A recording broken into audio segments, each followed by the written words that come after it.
दर्शक मित्र आपण मैंने जानते घिबली को नहीं एक अपडेट न्यूज आसी बैंक अकाउंट खाली होबार न्यूज आसी कौन रही अपडेट न्यूज चलते ये वीडियो रे जानिबा।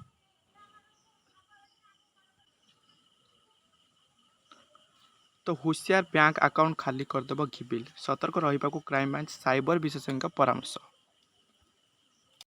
तो कौन रही अपडेट न्यूज चलते जानिबा। घिबली फोटो अपलोड कर निजर कार्टून चित्र प्रस्तुत कर व्यक्ति को नहीं चिंतार पड़ा क्राइम ब्रांच।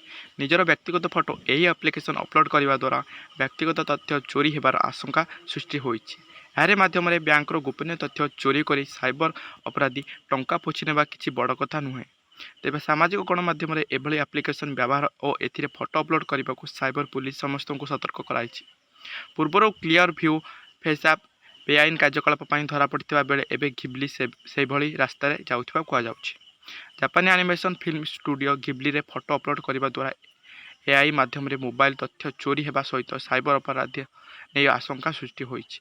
यह एप्लिकेशन थिबा नियम और सत्यवाड़ी विषय में व्यवहारकारी अज्ञ रही फोटो अपव्यवहार होबार संभावना रही। यह व्यतीत यही फोटो को व्यवहार करा जाए डीप फेक वीडियो तैयारी करा मध्य संभावना रही। डीप फेक वीडियो द्वारा काहारी को भी बदनाम करने सुजोग मिल पारे।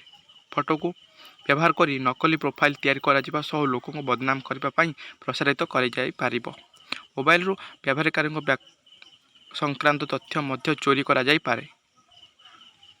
व्यवहारकारी फोटो गुड़िक अपराधी कार्यकलाप व्यवहार हेले सेमाने आईनगत समस्यार सामना करने आशंका करा जाउछि। साइबर विशेषज्ञ प्रशांत साहू कहवा अनुसार फोटो जेहेतु अपलोड होउछि यह परवर्ती समय अपव्यवहार हो पारे। चैटजीपीटी यह बेआईन कार्यकलाप व्यवहार करें। एथुरु डीप फेक प्रस्तुत हो पारे। घिबली माध्यम मुहर प्रोमेट्रिक भी दि जाउछि। निकटरे एक फेसियाल आप क्लियर व्यू एआई धरा पड़ा से प्रक्रिया 300 कोटी फोटो बिक्री होता से फेस आप धरा पड़ा बोली श्री साहू सूचना देते।